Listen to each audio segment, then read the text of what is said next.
Spesialis pencuri lintas daerah akhirnya tertangkap oleh jajaran Polres Probolinggo. Herman, warga desa Gondosuli, bersama rekannya Ahmad Fauzi, warga desa Sambirampa Kidul, Kabupaten Probolinggo, diringkus jajaran Polres Probolinggo. Tersangka diamankan setelah beraksi mencuri 16 kendaraan bermotor di dua daerah yang berbeda.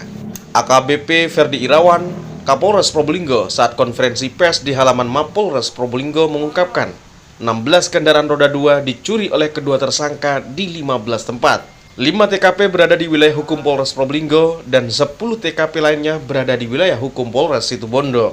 Kedua pelaku mencuri sepeda motor tersebut dengan cara berboncengan menggunakan satu sepeda. Kemudian ketika melihat sepeda yang terparkir dan tidak terpantau pemiliknya, maka salah satu pelaku turun untuk mencuri motor tersebut. Keduanya pelaku tertangkap di rumahnya pada dini hari sekitar pukul 1 waktu Indonesia Barat. Namun saat diamankan, kedua pelaku berusaha melawan dan melarikan diri, sehingga anggota kepolisian setempat langsung melakukan tindakan tegas dengan menembak bagian pergelangan kaki kedua pelaku. Pelaku dijerat dengan pasal 363 Kitab Undang-Undang Hukum Pidana KUHP dengan ancaman maksimal 7 tahun penjara. Yang hari ini dari Polres Probolinggo gabungan dengan Polsek Pakuniran Polres Probolinggo akan mengadakan rilis pengungkapan perkara kasus curanmor sebagaimana yang diatur dalam pasal 363 KUHP, yang mana dalam rilis ini tersangka ada 2 orang. Yang pertama ini atas nama saudara Herman, kemudian yang kedua atas nama saudara Fauzi, yang mana kedua orang ini tertangkap tangan ya pada waktu melaksanakan pencurian kendaraan bermotor di wilayah Kecamatan Pakuniran, sehingga dasar kejadian tersebut diamankan oleh anggota Polsek Pakuniran gabung dengan Polres Probolinggo, kemudian dikembangkan kepada TKP yang lainnya. Berdasarkan hasil penyidikan bahwa 2 orang tersangka ini sementara dari data yang sudah ada, ini sudah terdata melaksanakan kegiatan pencurian kendaraan bermotor ini ada di 15 TKP. Ya, 15 TKP terbagi atas 2 tempat. 5 TKP yang sudah terdata ini ada di wilayah hukum Polres Probolinggo, dan untuk yang 10 TKP ada di wilayah hukum Polres Situbondo. Dengan jumlah barang bukti kendaraan roda 2 yang berhasil disita ini ada 16 roda 2 yang diduga berdasar didapatkan dari hasil kejahatan ya.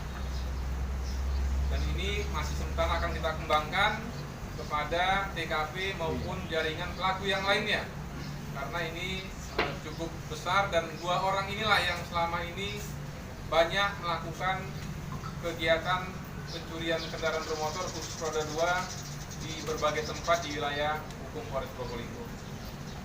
Terhadap kedua orang ini kita sangkakan pasal 363 KUHP dengan ancaman hukuman maksimal 7 tahun penjara. Dan sebagai informasi kepada rekan-rekan kalian bahwa terhadap salah satu tersangka ini merupakan residivis, ya, residivis pelaku kejahatan curanmor atas nama saudara Herman. Perlu kami tambahkan bahwa terhadap 2 orang ini dilakukan tindakan tegas dan terukur, karena ketika akan dilakukan pengembangan coba melakukan perlawanan, sehingga terhadap 2 orang ini oleh penyidik dilaksanakan tindakan tegas dan terukur. Kemudian modus yang mereka lakukan ini berdua berboncengan melaksanakan mobile ya, keliling untuk melihat kemungkinan ada kendaraan-kendaraan yang bisa diambil. Jadi on the spot, mana kendaraan yang terparkir yang tidak dilihat oleh pemiliknya itu dilaksanakan atau diambil secara diam-diam atau dicuri dengan menggunakan kunci T. Ya, ini kunci T yang didapat oleh di tersangka, dan ini yang dipergunakan alat untuk melaksanakan pencurian. Kemudian Kendaraan bermotor ini tentunya Polres Probolinggo akan menginformasikan kepada warga masyarakat yang mungkin menjadi korban terhadap adanya kejadian curanmor untuk mengecek kemari. Siapa tahu ada di antara 16 barang bukti ini yang merupakan milik warga masyarakat Probolinggo. Ya, nanti setelah proses selesai akan kita serahkan kepada masyarakat. Termasuk juga kami akan dan sudah berkoordinasi dengan Polres Situbondo. Polres Situbondo sudah mengirim penyidiknya untuk melakukan pemeriksaan untuk mengembangkan TKP yang ada di wilayah hukum Polres Situbondo. Portal Indonesia, Tim Liputan melaporkan.